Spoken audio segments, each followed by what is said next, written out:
What's good? What's good? It's me, Willie, back with Real Game Talk Podcast. I got my co-host here, Matt, on this good Wednesday. We're coming close to the end of the month of March. We're right in the spring. We're in the middle of spring just started in the calendar world, but we're right in the spring sports, which is gonna get us into some good topics today. Matt, what's going on with you? How you living, my man? Man, it was good, Chief. I'm good. I'm good. Just ready to get this show on the road and see what we're gonna dive into. Okay, all right. We got some good topics. Again, right now with it being spring sports, we're in the middle of the NCAA tournament for men's and women's. A lot has happened in the past week as far as the first rounds, which are round of 64 and a round of 60 or 32, which leads us into the Sweet 16 for both men's and women's. And then we'll get into some off-season sport from the NFL season as well. But we'll start with the hot topic in the world. It was a major topic coming out of the women's NCAA tournament this past weekend, which was the Juju Watkins injury. Juju Watkins plays for Southern California. She had him in the number one seed. They had for their bracket, I should say, for their side of the bracket. They had lost to UCLA in the Big Ten championship game.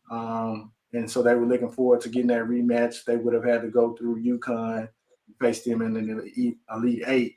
I think their next matchup is to play against Kansas State in the Sweet 16. But Juju Watkins went down in the first quarter with a torn ACL. She had as a bright future. If she would have continued to play through the remaining games and many games they would have been able to get through the Sweet 16, the Elite Eight, and maybe into the Final Four and championship, she would have broke Caitlin Clark's record for most points within the first two seasons. Right now, she's a little bit short of that, I think. And now, of course, with her turning her ACL, she's going to be out for the remainder of the season and possibly next season as well. So it's a big topic. I feel some type of way, but I'll let Matt jump in and give his opinion on it first, and we'll go from there. Matt, how you feel about Juju Watkins' injury and the state of where it leaves Southern California women's basketball right now? Oh man, it's tough. You lose your star like that, man, to ACL. She gone, like you said, possibly into at least part of next season. It's tough. I hate that for her because she was on the road, breaking records, most points, within a 2-year span. She definitely had still has a bright future, but just gonna be slowed down just a little bit. But as far as USC and moving forward, I mean that I can't see it happening without Juju. Gotcha. Yeah, I can't see it happening once you need a starter control of the game and take over in tempo wise and just get you over the edge when you start placing other stars. Basketball is a game of stars. A lot of times the star player will carry you through those moments where a team might be stagnant in. As far as just them losing her, I could see them beating Kansas State, even though Kansas State has been a tough out. Will be a tough out, I should say. And then once they got to UConn's coaching with Gino Paige Beckers, who also tore her ACL and just came back 2 seasons after tearing hers. The star power that they can put out there. Also with AZ Foot as well. I like her. I watched UConn play against Arkansas State this past weekend, and they have a nice team. It ain't just Paige Beckers, who is the star and running the ship right now for them. But the overall Juju Watkins injury is a phenomenal loss for women's basketball too. The way she was carrying it, the past 2 years we've gotten Caitlin Clark and Angel Reese in critical games, and then this year we was going to set up for a rematch for Southern California to play against UConn again, in which we wanted to see Juju get a little bit of, I guess, get back to UConn and Beige Beckers again. But I like the way they went back and forth last year in the tournament, and UConn ended up winning that game. So everybody was looking forward to that matchup to see them again. And the women's tournament right now is based off of the stars that they bring back. They don't do a lot of transfer portal situations like the men's has on their side, and we can touch on that as we get into the topics. But I like the stars that they put out there for the women's tournament, especially coming off the heels of the Caitlin Clark and Angel Reese back and forth and things of that nature. So I was looking forward to that. Now I have to, if I have to pick, I guess I would have to get into um, South Carolina as a team. They don't necessarily have any stars or anything like that, but South Carolina will be my pick to win it all. But just Juju Watkins, like I said, a star power that she has out there in California. She was a hot topic coming out of the weekend with the situation with Jaden Daniels and his mom sitting in between them while they was at the game, watching some other college games going on while they were on the USC campus. It was a good thing to see, just the way she was carrying herself, the hard work she was putting in, continuing to build off the freshman campaign, and that portion of it is gonna hurt. I watched it live and I immediately knew her thriving on the court, the way she grabbed her knee. I knew it was something. Me myself, I tore my ACL as well. You know when that pop happens, you feel it. That famous pop they say that you feel, you definitely know. You be looking around and thinking like, hey, I didn't, I thought I had broken knees with the guy that was guarding me. He was running back to the huddle, and I was stopping him. I was like, "Hey man, did we just knock knees?" And that dude was like, "Bro, I ain't even touch you, man. What you talking about?" And my eyes got like super big. I was like, "Yeah, this ain't what no knock knee situation." So, but in today's medicine and today's recovery, she should come back even better than she was. It's not one of them career-ending injuries like it was back in the day. It's not one of those things where you feel like, "Hey, I'm not gonna be the same player I was before that." Rehab, but it actually mentally and physically, the rehab makes you a better person when you come out on the other side of that and get back to speaking of that though, we'll follow up into the women's tournament though, Yeah. Matt. Which is exciting for me, man. It's an exciting time. The women's game has evolved. Again, a lot, like I said, they have the star power on their side because they don't do a lot of transfers. You got the traditional UConn with Gino. South Carolina's been doing their thing, and they have an excellent team. They got a team full of McDonald's All Americans. Even to me, I like Malaysia for a while, and she comes off their bench. They can put some players out there that come off their bench and they don't miss a beat. The loss of Ashlyn Watkins, who tore her ACL, is a big loss that you might would need at the end and I would say Final Four or championship game wise because she was an impactful player. But I think they have the team still to get over the hump if they bear down. I still like Texas with Madison Booker. She's the SEC Player of the Year. I'm not a fan of UCLA, even though people were expecting UCLA to get back to the championship game. I haven't just been sold out on them, maybe because of their lack of star power. But we'll see. Man, how you feeling about the women's side of the tournament?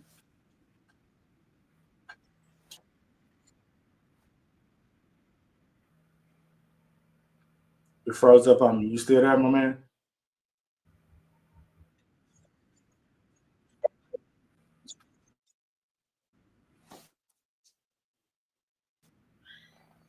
Can you hear me?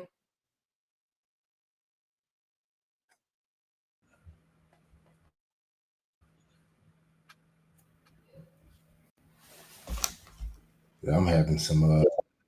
You got some Yeah, technical yeah, difficulties. yeah, Can you hear me now? yeah. Can you hear me? Yeah, I can hear you.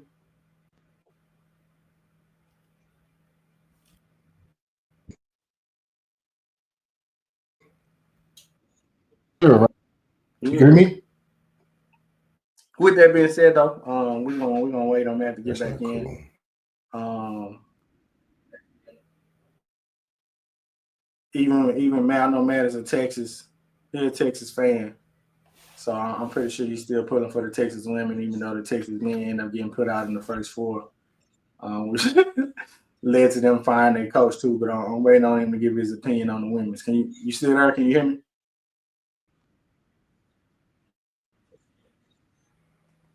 It still can't hear me. Yeah, I'm trying to see if I can reconnect. Just moved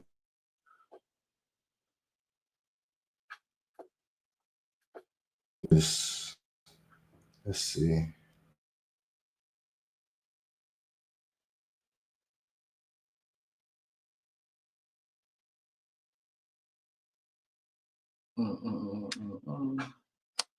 Either way, like I said, I'm excited about that. That this weekend going into the Sweet 16, going into the Elite Eight. We might still get that USC UConn matchup, so we'll see if if USC can hold on without Juju, which everybody's expecting will not be able to compete against UConn without Juju, but we'll see them as a team. Again, I look forward to watching South Carolina and Texas. Notre Dame has the little point guard Doggo doing her thing as well, which is something that I look forward to watching her as well. So we'll see. Matt just dropped out, so we're gonna wait on him to reconnect in. Since we both streaming over the platform here, um, I can actually do a podcast with like Draymond Green and Michael Parsons, where they sit in there and they kind of talk to themselves and they go through it. One thing I can say, because we were already going to segment into the men's tournament, man, I'm proud of Arkansas. Me being from Arkansas, I wasn't expecting them to get to the Sweet 16. I was actually expecting them to lose to St. John's. And watching them battle in that St. John's game, it looked like they done got over the hump a little bit, and we'll see if success can actually get them into the Elite Eight with a game against Texas Tech on tomorrow. But other than that, yeah, I like Arkansas, man. I watched that game from front to back. Um, I like that they bringing Boogie Flynn off the bench. He's doing his thing. DJ Wagner is doing his thing, controlling the game. I wish he was a little bit more aggressive. Um, Nelly Davis, Janelle Davis, he coming along. He ended up knocking down a big three towards the end of that Kansas game. I wasn't really feeling him in the St. John's game because oh boy, Richmond came in, did his thing. Carter Knox did his thing.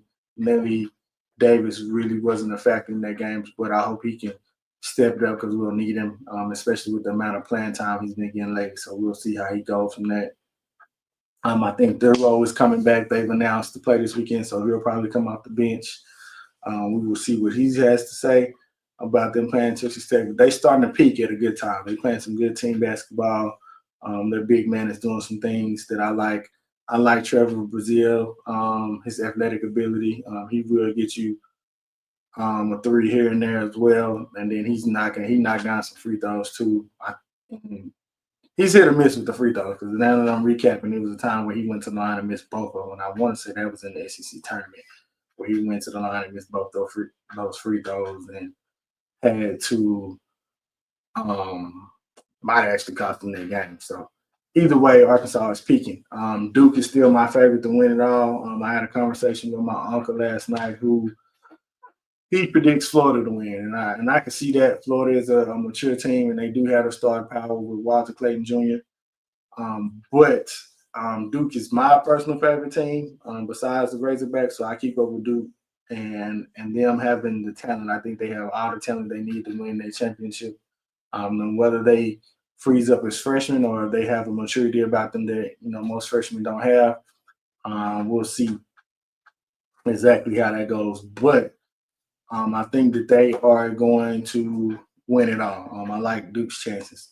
With this past weekend, seeing UConn lose in the manner that they lost was okay. I had kind of expected them to lose because after that tournament that they had out in Maui and then the Big East play that they did coming down the stretch, you can see that they didn't have the talent that they had over the last 2 years. Dan Hurley, though, is a firecracker as a coach. He does a lot of stuff that's untraditional. He actually berates the officials, which is something I don't like. And then the cameras caught him going about the officials or going in on the officials as Baylor was about to come onto the court after they lost. And then he tried to backtrack that as well. So that's not something that uh, I'm fond of either, but either way, we it was okay for them to lose, especially the way he acts on the sideline.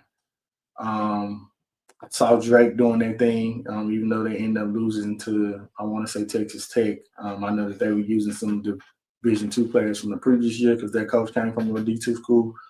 He has since signed a contract with Iowa to become their new head coach. So I'm wondering if he'll take some of those players that he originally had at his D2 school and then that went to Drake with him, and then also that will go to Iowa with him as well. So I want to see that.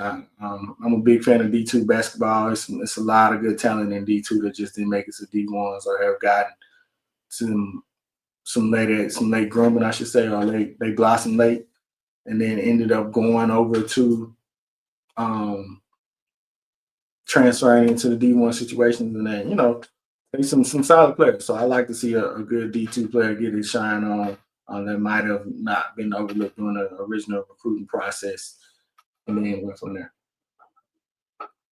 Um, as far as let me think about any other teams that I feel like did that thing. The SEC is still um, is they got 7 out of 16 teams. They came into the tournament with 14 teams, which was the most. So we still right under 50% of the teams. Or I ain't gonna say we. The SEC still has a little under 50% of the teams. They got 7 of the 16 teams in the Sweet 16. So their odds of winning the championship is still pretty high. Again, the best team that they have right now left is probably going to be Florida, followed by Auburn. I'm not really sold on Auburn. I haven't just been a fan of Bruce Pearl. He's done like he gets to even back to his days at Tennessee. I feel like he gets teams in a position and then somehow they end up falling, which is what I expect them to do this year as well. Get to a point where they just end up crunching out, I should say. So we'll see. They've eked out some wins where I feel like they came in the latter part of the game, ending up with coming out with the win, but it wasn't always as pretty. So we'll see what they do. Who else is in it? Tennessee and Kentucky. I like Tennessee with Zakai Ziegler, who is the SEC Defensive Player of the Year twice, I think. He's doing his thing. I don't know what I expect from them as an overall team, but I feel like they can win in this game. Depends on the matchup. And I actually need to take a look and see who they play. Uh, let me check this one out. They play Kentucky. So on Friday. And so somebody has to win that game. I might go with Kentucky on that one, even though I'm not a fan of Kentucky's overall, just making it and winning the championship. I think Mark Williams, number 22 for Kentucky, it's just he appears to be a man amongst boys. At some occasion, he fades in some games, but he might have to step up, and I feel like Kentucky will actually win that game. So that gives me what Florida, Auburn, Tennessee, Kentucky, Arkansas. Ole Miss is coached by Chris Beard, who was originally at Arkansas Little Rock. He's a nice coach. Pretty much everywhere he's went, he is getting his teams deep into playoff runs, and he's obviously showing his pedigree as far as being a good coach. So I can see them. Um, I don't know if they have the talent to overall win the entire thing, but I like what he's doing with the program. And so they end up playing Michigan State on Friday. I actually like Michigan State though. I thought Jace Richardson was going to carry them just because he had a tremendous first round game. The round of 32, he shot the ball poorly, but he made some plays down late. He had a tip back and he got fouled, which was a 3-point play. He made some good IQ plays, I should say, some good IQ plays and some hustle plays. And so Michigan State is actually a okay team. So I'm interested to see what they do as well. So that gives me of the SEC teams. That gives me Florida, Auburn, Kentucky, Tennessee, Ole Miss, Arkansas. I'm missing one more SEC team of the seven. Hold on. And I'm buying time. Everybody that's gonna watch this, I'm buying time right now until Matt gets back in and just texts me that he was having some technical difficulties with his laptop and he's rebuilding. So we will get into that.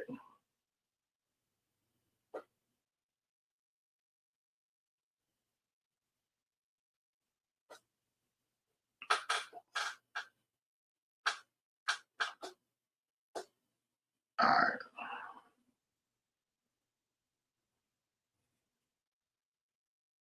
All right. Which one am I missing?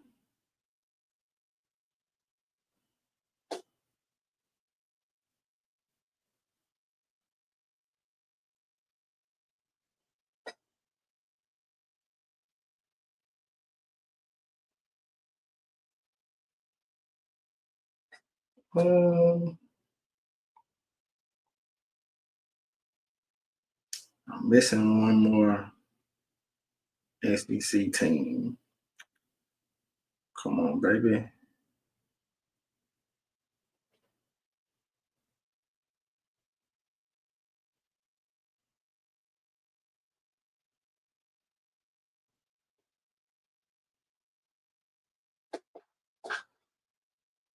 Who else is in there?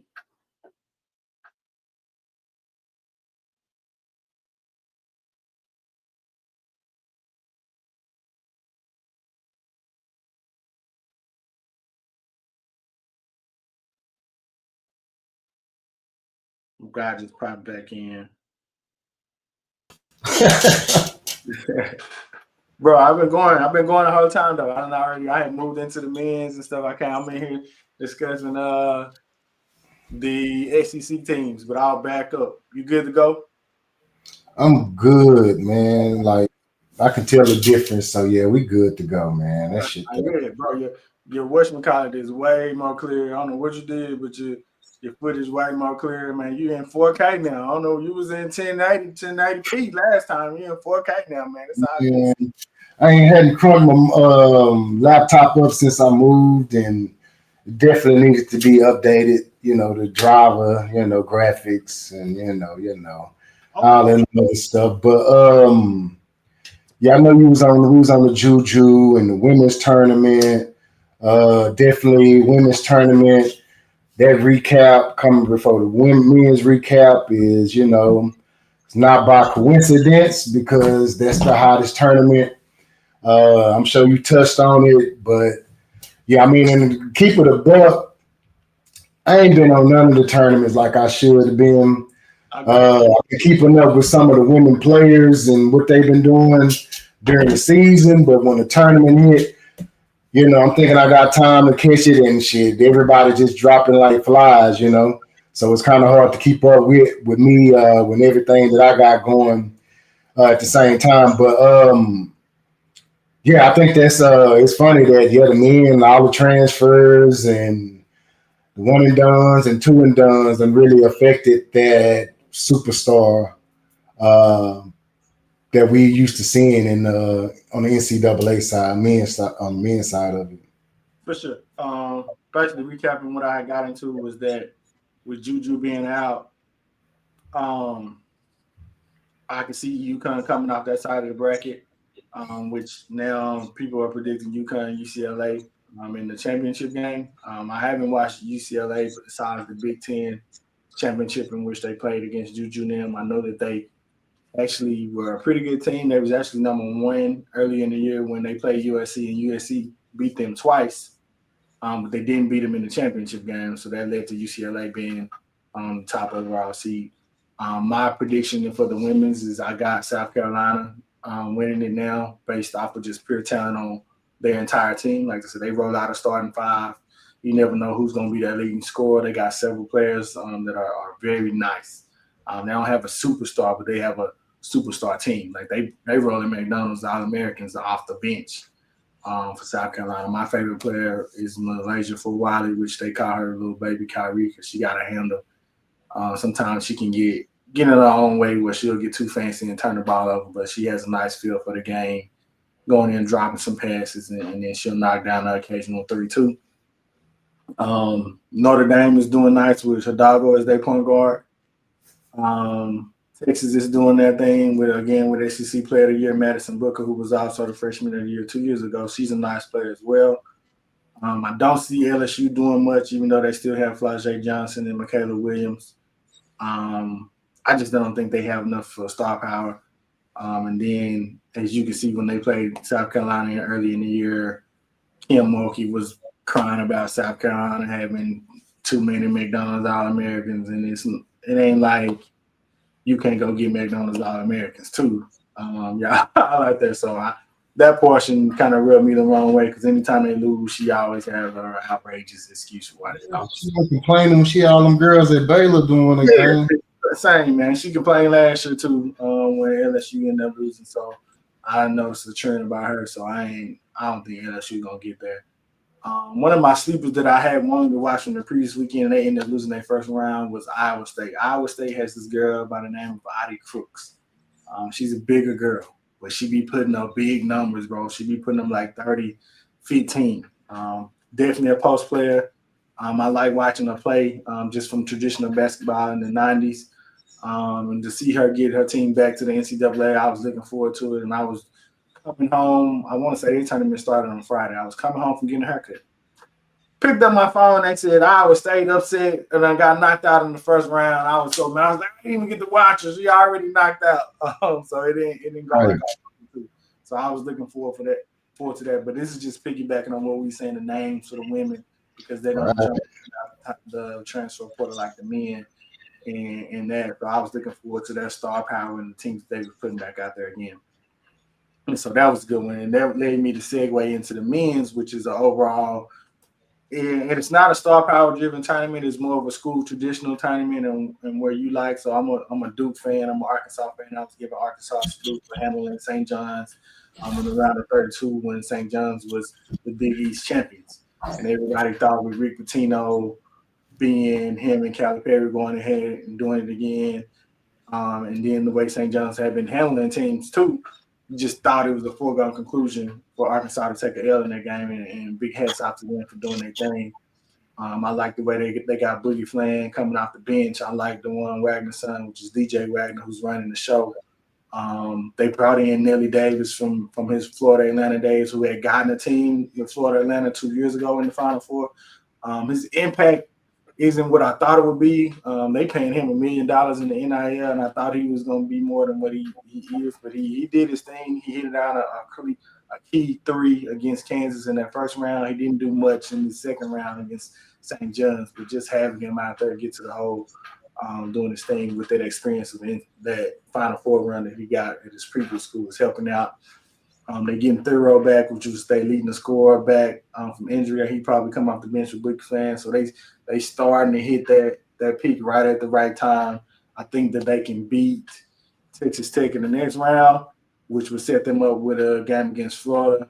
I don't know if they have enough to beat Florida, and this is based off of their shooting. Like they play defense, great defense.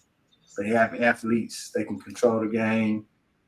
But when it comes to shooting, they don't shoot the ball well at all. Like watching that St. John's game, St. John's don't shoot the ball well either. He was a lot of bricks, boy. And basically, the men had to show up in that game. So you got a lot of post play, you got a lot of rebounding, you got a lot of defense, and that's normally when men show up when you're playing hard defense, when you got to hit them boards and secure the ball after a missed shot, and then just saying, "Hey, I ain't gonna let you score." That's when men show up. So salute South to Cal and um, Arkansas making to the next round because I almost thought Cal was going to give it away when they was playing Kansas, and Kansas had went into a zone. He did not make the necessary corrections against the zone. He got them dudes running the 5-out offense against the zone with no shooters, like several possessions in a row. And I'm like, what are we doing, bro? Y'all ain't got no shooters. Why would we have everybody outside the 3-point line and you ain't got no shooters on the team? So I thought he was going to choke that game off. They ended up squeaking it out, doing their thing against St. John. So salute out to Arkansas. Texas lost in that first four. Got blowed out, actually, which I thought they was going to do better because they Um, I like Trey Johnson from Garland, and actually Trey Johnson is a he needs to be a top five. He needs to be talked about in the top five picks. Right. Um, as far as in the NBA draft, he nice. He can get whatever he want on the floor. He control the game with his scoring. He can do some damage. He can probably be a Lou Will type player in the NBA because he can heat up real fast. But Texas lost, which led them to find Terry, the coach. Now they have Sean Miller from Xavier, which I think Sean Miller was also at Arizona, and he got let go for a little scandal over there at Arizona. But now he's Texas' head coach. Y'all don't mind getting some coaches that have a little controversy. I see, Matt. Well, first of all, man, Texas was winning this game like in the second half, which it's only two halves, but man, Mm-hmm. like by 9 points. Mm-hmm. So I didn't see the final score. So if it got out of hand, it got out of hand late. They was in the game all the way through, damn near.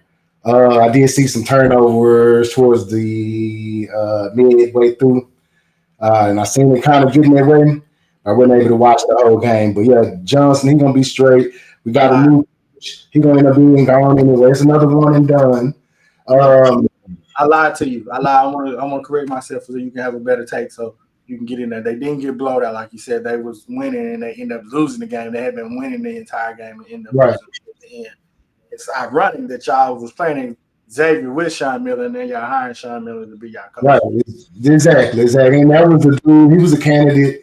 Last time we had a coaching change, we had an opening, and we ended up bringing Rodney Terry back. But he beat Xavier that year. So this time it just flipped around. Got Sean Miller. He shouldn't have any recruiting problems or violations or whatever's going on nowadays. So the whatever the issue was, we good with it because nowadays it ain't no violation. Shouldn't I got be okay. unless he just doing some bringing strippers onto the campus or whatever. You know what I'm saying? But other than that, nah, he should be straight. Hopefully, he is able to keep some dudes in Texas, preferably get some dudes out the Metroplex, Houston, and bring them in. And we see them dudes get to play together because there's still a lot of talent in Texas that's getting out of Texas because, Texas not really doing a good job recruiting. We just really been dependent on that transfer portal. And, it ain't really worked out for us like it has for other schools. But yeah, Okay. we'll see. We'll see how it go. I don't really have a. I'm not upset that Rodney Terry got let go, and I'm not upset that they got Sean Miller. Okay. Uh, we'll just see how it go from there. Okay. Gotcha. I got just overall recapping that. Then I got Duke. Out of personal biases, Duke is one of my favorite teams to root for. All the way going back to the Trajan Langdon, Elton Brand days.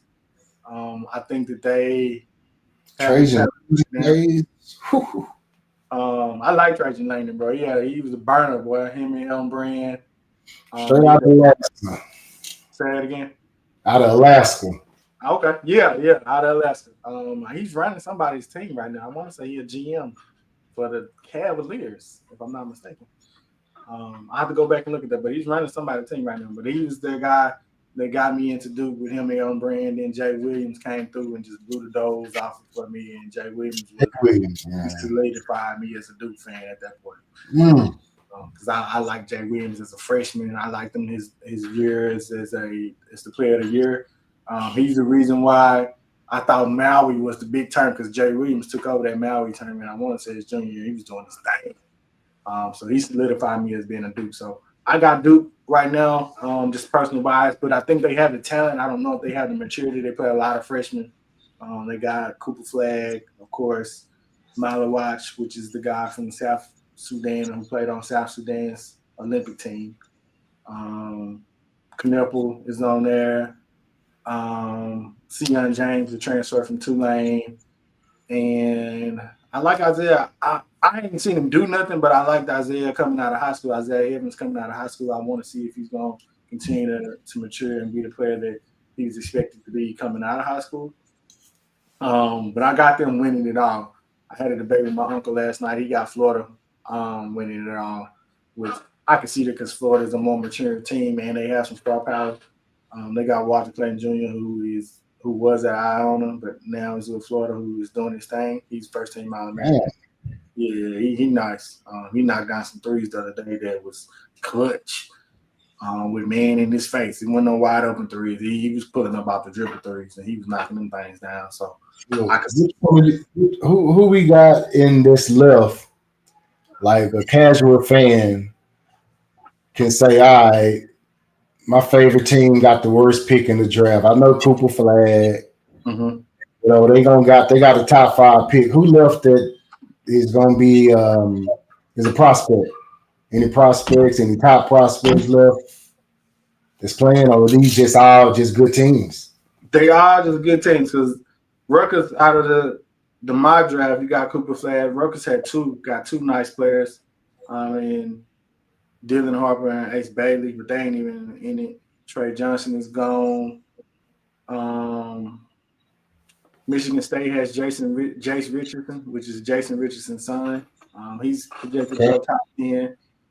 Just based off of he's an out guard, which is crazy. He's 6'3" out guard. He shoots it. He don't really handle it well, but they have him on the mock draft going pretty high. Is Ironically, he athletic like his dad was? no, he's not athletic like his dad is. They say he has a younger brother that is more towards his dad's athleticism.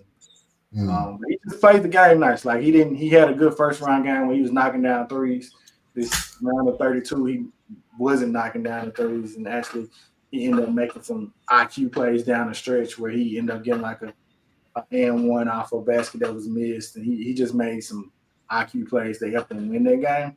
And so that for me was like, okay, he wasn't consistent on the 3-point shooting like I thought he was, but they say he's a top guy. Johnny Broome for Auburn, I don't know if he's a top player, but he's a top name because him and Cooper Flag go back and forth who's going to be the AP Player of the Year. So it depends on what the voters say. But he had Auburn in they perspective and had them leading their team. So he's a name that you can carry over for the NCAA tournament. I don't know any players from Texas Tech, Tennessee, and Kentucky. Zakai Ziegler is the SEC Defensive Player of the Year twice. Little small point guard. Where he keep 2 braids, but for him to be Defensive Player of the Year twice, he nice with that. Kentucky has Mark Williams, which is an athletic big man. Neither one of their teams really scare me, so I have to go. When you popped in, I was discussing that the SEC got 7 teams in the Sweet 16, which is just shy of 50% of the teams in there. I went through all the teams. I'm missing one team though. I got 6. I thought I got. Hold on. I got Arkansas, Kentucky, Tennessee, Ole Miss, Auburn, Florida. I'm missing one SEC team. If we got 7 out of the 16, who else is in there? Oh yeah, Bama, Alabama. Which they ain't that good either. They got Sears as their point guard, but he been there, but I don't think they gonna do anything as far as winning it. So that's gives them a better chance of winning it. Like I said, that you got 7 out of 16 teams, but the favorite that would be Florida, Auburn. Them the only 2 teams I can see really winning the Florida or Auburn. Out of the SEC? Out of the SEC. Them the only 2 teams that I can see winning the whole thing, Florida or Auburn. I can't see Arkansas doing it, even though I'm Arkansas fan, being from Arkansas. He just ain't got no shooting, man. At some point, you got to be knocking down crazy amount of threes in one of them games, and you ain't got no shooting. He's gonna catch up with you at some point. So that's where I'm at with that. So, like I said, my overall pick to win it all right now is personal bias, but skill behind it is Duke. But I can see Florida winning it too. Yeah, Texas won't win it. I don't give a damn who wins. Let's go Texas Tech. It's not good. It's Texas Tech. Nah, I can't see them winning either. Hey man, they don't care what you think. They got to get out there and play. All right, we'll see. They play Arkansas this weekend, which is why I say I can't see them winning. So I know. I seen that. I got you. All right, we'll jump into the next segment then. Hold on, let me ask you something real quick about just one more player though, because you mentioned him, and he was highly touted out of high schools. What's up with Wagner? He's a solid college player right now. It's a lot of stuff that he can improve on, which he when Boogie Flan. Boogie Flan is a top pick too. Matter of fact, Boogie Flan is the freshman point guard for Arkansas. He ended up getting injured midway through the season in his thumb. He was supposed to be out for a significant period of time. He just came back in the NCAA tournament, and he's coming off the bench. Wagner then was put in the lead guard role, so he's running the point for Arkansas. He Gotcha. did a phenomenal job of running the team. He's getting everybody where they want to go. He's getting to the cup. He don't finish at a consistent rate, but when he does, it's timely. But he has, like I said, we talking about him and Arkansas. They don't have any jump shots, so I haven't seen him consistently make a jump shot. But he's not like I said. He's a solid college player. You could use him. You could use another year of just straight in the gym, 500 shots a day. If he can get confident in his jumper, he'll be a nice player. Right now, his jumper is you don't even matter of fact, you'll never even see him take a jump shot. And if he's open, he might take it. It's he putting up a brick. But he gets to the cup regularly. He don't finish consistently, but he's running the team the way it needs to be run. Boogie Flam was a freshman who gets to the cup at will. He's like he got a motor to get there. The thing about it is he goes so much he might get out of the flow of the offense. Most people might not touch it because he's getting to the cup too much. So him coming off the bench is a good thing because when he come in, he got a motor to get there.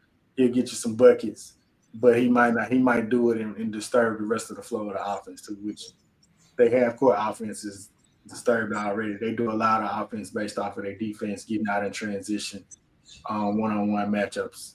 Once they do get in the half court, they can dump it into the big man. Lately is what they've been doing. And he's nice. They can run the offense through him, but he gets in foul trouble. So against St. John's, he got in foul trouble. Against Kansas, he was okay. But once he got in foul trouble, you got to find another way of offense. And you would think it would come from DeJuan Wagner, but it wasn't coming from him. Damn. Yeah, for sure. But yes, all right. So we'll segue into my favorite part of the show is when we get into the more or less part again. This segment is based off of Matt's more or less. It's basically, hey, he messing with it or he not. He want more of it or he wants less of it. And he'll give his specific reason on why he wants more or less of it. The first topic this week is going to be Russell Wilson signing to the New York Giants. This is a sneaky big signing because they gives the Giants 3 quarterbacks that they've paid. They have Russell Wilson on roster right now. They got Jameis Winston on roster right now. They have Danny DeVito on roster right now. They also have the 3rd pick. Prior to this Russell Wilson pick, I was assuming that they were going to try to get Shedeur Sanders at their 3rd pick. Now, when you bring in Russell Wilson, you bring in Jameis Winston, you also have Danny DeVito, you've committed to them a certain amount of money as far as guaranteed money.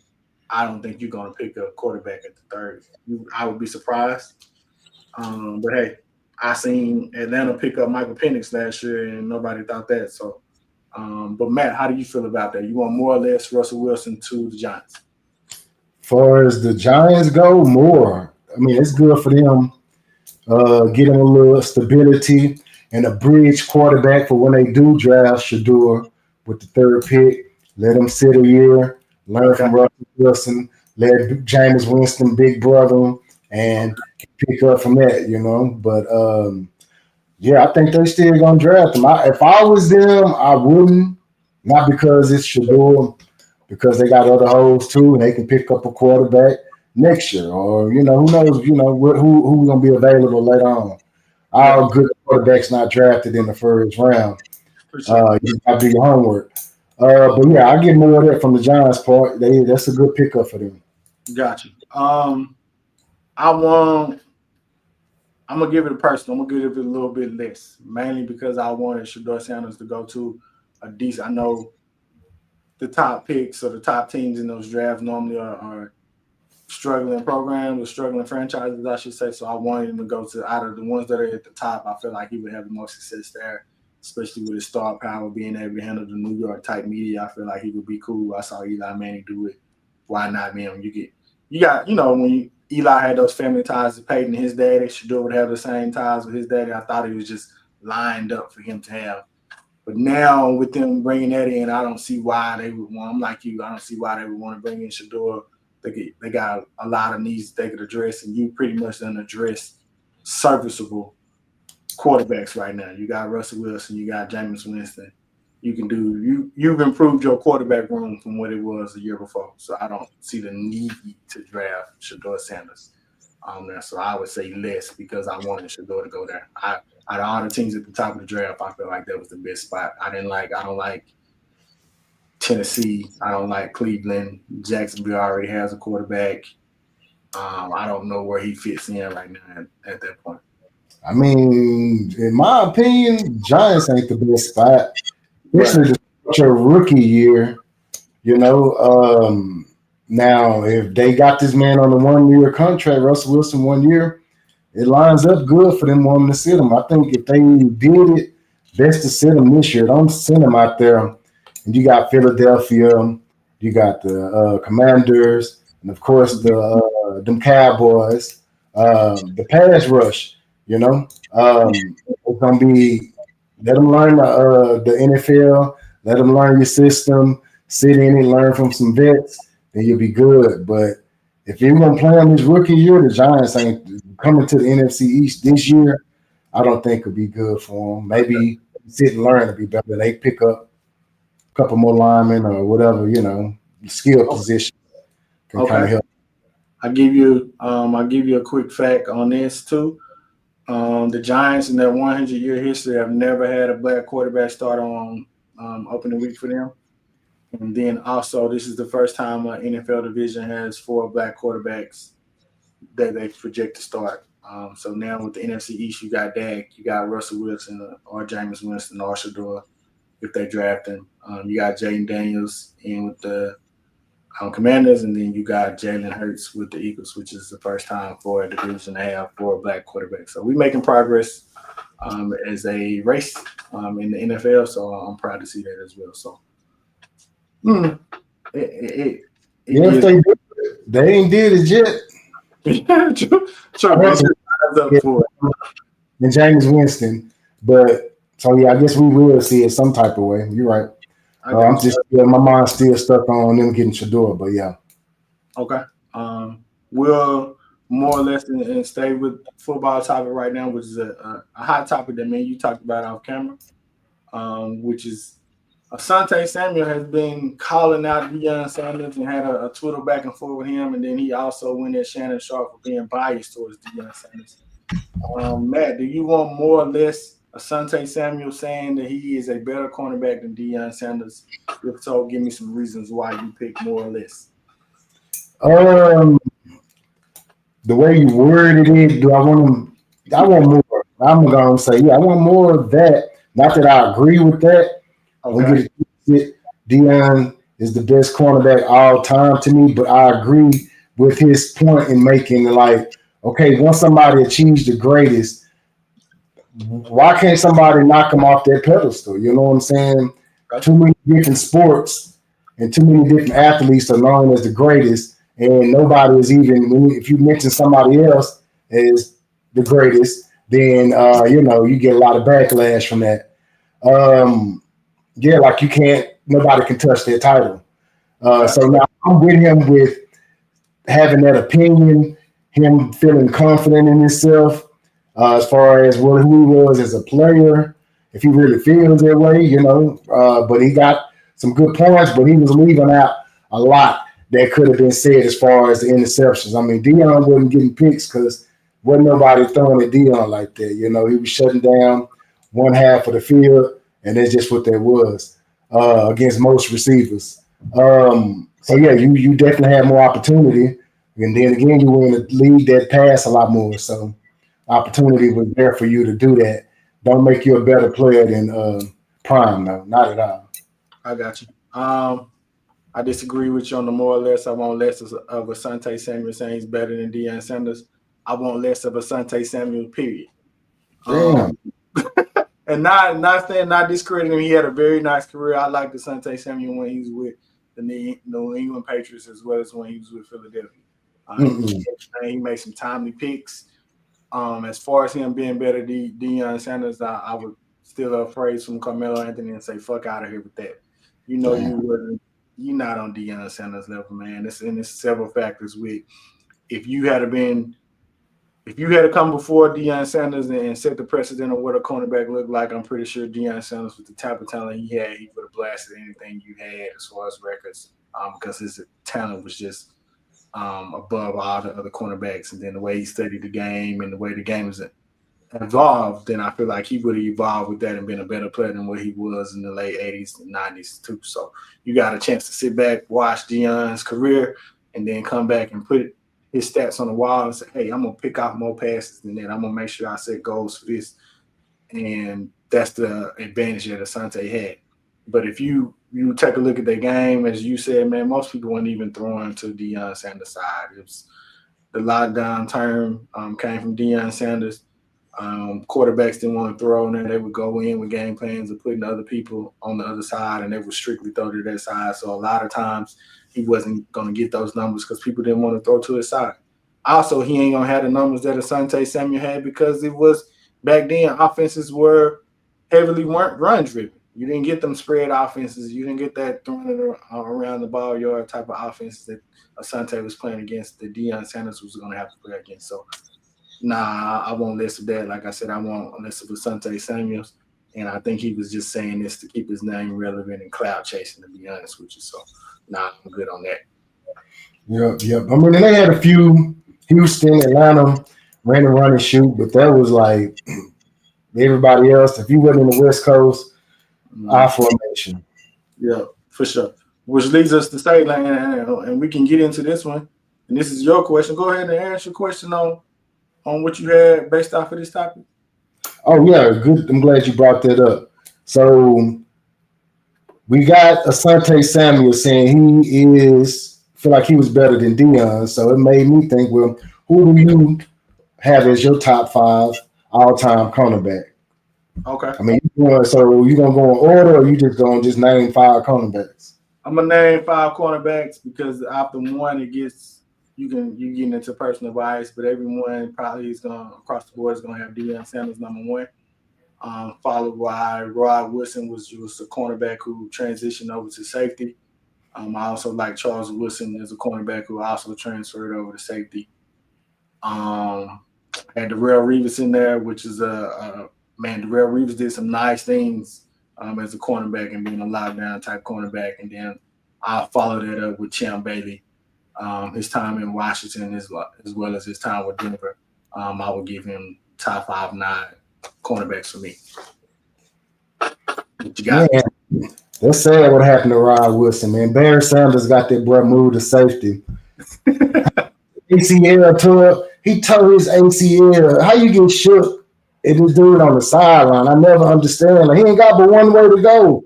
Listen, That's crazy. But mine is Dion and of course Rod Wilson though, because okay. when Dion played, there was that argument who was the best between Rod and Dion. Mhm. Rod he was known more as being physical than Dion, but Right. definitely did some of the same thing. Return punts, pick six, and played great defense. For sure. Um, I'm gonna go Charles Wilson, and that's personal bias to me. I grew up loving Charles Wilson. When he was playing, him and David Boston used to go back and forth. Michigan, Mhm. Ohio State, former Heisman Trophy winner. I like Charles Wilson when he played. And I'm not, so I'm like you. I'm kind of getting, well. I can say, yeah, I'm out of order. Anyway, because the next person I really would have is number three, and I'll say Aeneas Williams, uh, Okay. Arizona Cardinals. That was, man, I hate it. He always, that dude could play ball, man. I Got just you. say great football player, did everything. And then last, I'm gonna say, and this is because I didn't want to have the same as you. I'm gonna say, whew, I'm gonna go Eric Allen Okay. slash Don Green. Okay. Those are good ones. You left out Darrell Reeves, which I would have left out Aeneas over Darrell Reeves, but and then had a debate between Aeneas and Darrell Green because I thought about Darrell Green. Him being fast was a key to it. Everybody knows that. Um, I just didn't feel like he was just one of the top greats. So top five, I should say. He's definitely a great cornerback. He's just not a top five. I'm giving him that because of longevity, man. Dude played, started damn near 19, 20 years in the league, something like that. So I had to give him that. It's very hard to beat. I just want to name two other dudes that I liked, and I wouldn't put as greats, but I'm going to say they, for their time, before the injuries, they was good. Jason Sehorn, underrated, and Bobby Taylor. All right. You give a Jason Sehorn, man. That's the first white guy I never thought about being a cornerback. So, cornerback. yeah, Give it he put on. I'm okay. like, what? Doing bad, man. Say, nah, before he got told, I think he tore his ACL too. I got you. Um, Crazy part is I would put Asante Samuel over Jason Sehorn. Personal, like I said, personal. hey, I mean, Seahorn was good, man. He held it down. I ain't looking at no numbers, so I ain't gonna argue that. Okay. I just want to make sure them two ain't forgotten. Asante Samuel ain't forgotten. He did his thing with the Eagles, him and Lito Shepherd. So I got you. All right. We'll segue over to our last, more or less, topic, which is a different sport. And so this was one from our past show, and some things have progressed since we had that last show because we got into it and we talked about it in detail. In my opinion, that Bronny James at the time was one of the worst basketball players I've ever seen. And since then, Bronny has came out and had a 17-point game, career high in the NBA against the Milwaukee Bucks. And then he had a career high in the G League this past week or last couple of days as a 39-point career high there as well. He's showing some signs of turning the corner. Matt, you want more or less of Bronny James as an NBA player? more. Okay. I told you, I mean, sent Bronny the film of you saying he was the worst.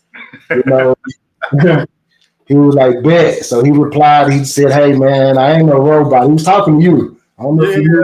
Yeah, I kind of thought of that because I seen it. He said people think you're a robot out there. Yeah. I sent it to him. So he said, watch this. I was like, bet. And look at him, man. You know what I'm saying? I told you you wouldn't give no playing time. What you want a man to do with 5 minutes in NBA? That ain't his fault they're not playing him, man. They trying to, but at the same time, he is learning as he goes. So he's getting better. I'm sure early on he wasn't ready for that kind of playing time. I seen him hit a tray over Jokic about a week or two ago. Yeah, he came right behind it. He came right behind that tray and airball the next one. Man, that happens, man. I just seen Luka airball some next ones and do his thing. I quit. The airball stopped doing it when I started seeing Luka do it. I'm like, damn. But yeah, it is what that's gonna happen. You know what I'm saying? But I'm gonna take more of that. Great game in the G League. Again, the G League is full of dudes that are also playing in the NBA and dudes that are trying to get to the NBA. These are pros. I got you. No matter what level of pro they're on, they pros. And to be able to still put up 25-5 against pros and then bounce with a 39-point game. I mean, yeah, give me more of that, man. Keep going, youngster. Okay. I might change my stance. I do want to say, and I'll give you reasons. I want more of Bronny James because I want to be able to evaluate more of him. I did a hot take saying that he might have been the worst player that I've ever seen at that time. I had factors into that. Like I said, I gave the measurables. I gave the lack of resume that he had in college and high school. I feel like it was definitely inflated because I definitely know he didn't deserve that McDonald's All-American spot that he got coming out of high school. I didn't feel like he deserved that 55th pick coming out of USC, only averaging 4 points a game, and this is a 6'1" off guard that can't shoot. But I see him improve. So I want more of it so I can continue to evaluate. Hats off to him for his 39-point career game in the G League. I wasn't too impressed with the 17 points that he dropped against Milwaukee. That was a hit or miss situation, and I'm gonna say that because I don't even think the Lakers was too impressed with it because they came back the next game. He only played 5 minutes the following game after that too. So They got blowed out when they played Milwaukee. He had 17 points. They lost the game by 30. He didn't have any impact on the game, whether he was winning or losing. So I can walk back saying I don't feel he's the worst NBA player ever. I still questionable about if he's a legit NBA player, and so I need more of Bronny James to evaluate that. But no, hats off to the young man for doing his thing. In the Man, past, yeah, don't take nothing from him for that 17. most Not definitely, what he ain't doing. He put up 17. I don't care. Ain't yeah. no way. All he doing is showing that he ain't the worst ever. Because the I worst walk ever ain't that, I 17 walk points. that, I'll walk that back. The worst ever, I can walk back that. I'm still on the fence if I consider him a NBA player. So we need more of him. So I need more of Bronny James to evaluate that going forward. So that's good on that. Um, all right. That concludes our scripted topics for today. You got anything you want to throw out there? Um, Um, well, I do want to just say that I didn't look into it. So if it's a rumor or if it's false, then we can just squash everything. But seeing something going across my news feed where Brittany Griner was saying that the WNBA is going to be bigger than the NFL one day because of Angel Reese. And I'm like, why would she say something like that? We'll make her say that. The WNBA right now is not bigger than the NBA. And the only conclusion I can draw was she was shooting her shot. Like she liked Angel Reese, and there's some shit, we say to get in, hey, I like you. This how right. much I like you. This how I'm gonna get your attention. I'm gonna tell the world you the one. And I mean, because other than that, nothing right now is showing that that's gonna happen. And I love that the WNBA is available for college women to go to. I always wanted to see something like that, even when Cheryl Swoops used to be my favorite player when she was at Texas Tech. And she had to go overseas for a while before they started the WNBA. And then remember the comments came through with her, Cynthia Cooper and them, and they started doing what they did. Uh, Nice. yeah, Was yeah. nice. Tina Thompson, my bad. But yeah, they was so I'm a fan of the game, but Was we ain't crazy. gonna just get up here and lie like that. Come on Yeah, now. That ain't happening. No, crazy. not while Angel Reese playing. I love watching the WNBA when the comments was hot. I don't know where the drop off came, but I watched WNBA faithfully when Cynthia Cooper and Tina Thompson and Cheryl Swoops was doing their thing with the comments. I remember at that time they was going back and forth with New York Liberty when they had Teresa Witherspoon and Rebecca Lobo. Coming off of the heels of watching how Shamiqua Holdsquad was handling everybody in the college ranks, and you were thinking that Shamiqua Holdsquad was going to be the next Jordan to come do her thing. And then I was watching it, and there was a significant drop off in interest for me, and I could see that it was across the board. So at that time, I don't really know what happened, but I'm glad that they building it back up. The game needs the rivalry between Caitlin Clark and Angel Reese.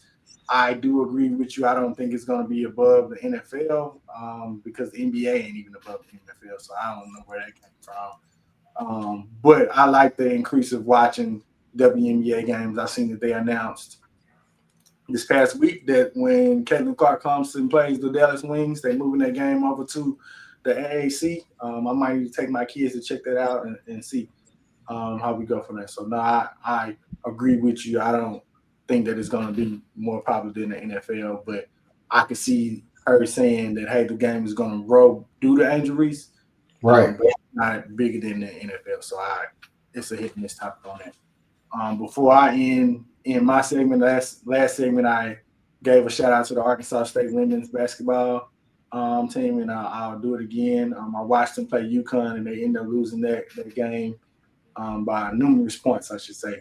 But it was cool to see. I wrote Des good luck, and she ended up hitting me back last night, which is the Arkansas State women's head coach, and it was cool to see because I know how long she's been at it on the basketball. I met Des when I was in the sixth grade.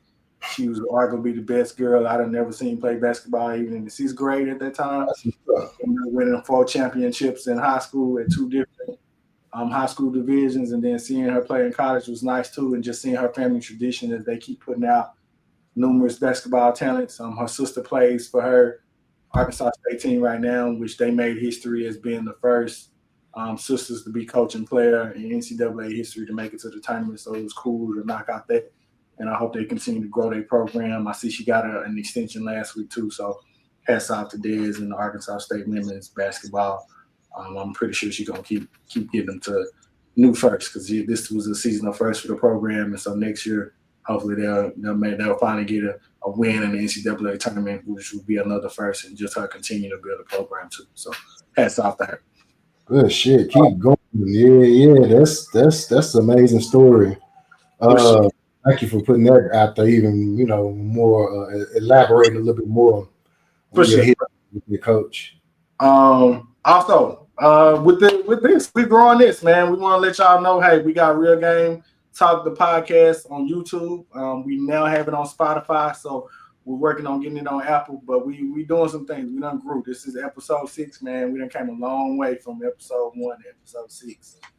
And we continue to grow. We got some big things coming up in the next few weeks. But now, like I said, you can go type in Real Game Podcast on Spotify and listen to every episode there. You can also check out our YouTube channel, which is Real Game Podcast on YouTube. And so we putting it out there. We're gonna continue to grow it.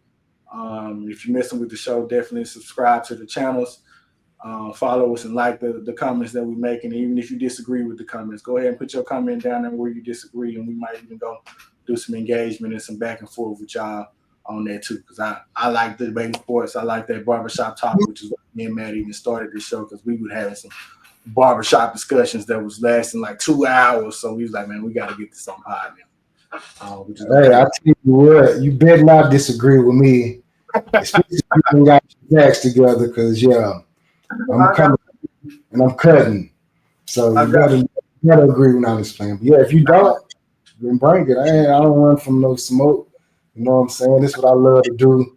Is talk it and debate sports when I'm in the mood for it. I debate all kind of stuff, but sports definitely bring out the best in me, and that fellowship. I enjoy that. All right, no problem. Sorry, everybody, for the technical difficulties in this episode, but we'll get this one edited up and post it to Spotify as well as YouTube, and we'll continue putting it on some other platforms and continue to grow with it. But if you mess with us, definitely subscribe, keep listening, give us your comments. We'll be glad. If you got some good comments, we might even put them in the show next time. So we'll go from there. But that's all I got for this episode, Matt. You got anything else? Yeah, y'all support because we got stuff planned. We want to be able to go into studios and stuff, but make it worth it. Let us see that we got some support behind us. Don't be shy to like it, especially when you see us on YouTube, Instagram. A like button ain't nothing but a click. Just click it. You know what I'm saying? And you ain't asking for you to comment. Just click a button, show some love, so this thing can spread to other people, and we can start bringing some of our other ideas that we have to the table. But just that engagement definitely is necessary. We're gonna support y'all and everything y'all do, especially everybody that's watching, our family, friends. We're gonna support y'all. Y'all, support us, and we grow, then y'all gonna grow. Cause we're gonna lift you up. Most definitely. Until then we'll go ahead and wrap up this episode. We hope to get y'all another episode next week. We'll have some different topics. Of course, we'll be deeper into the NCAA tournament for both men's and women's, and we'll go from there. But again, check us out on YouTube, Spotify. Until then, we'll go ahead and conclude this one. Salute off to everybody rocking the Real Game Podcast. Until next week, y'all have a good one. Yes, sir.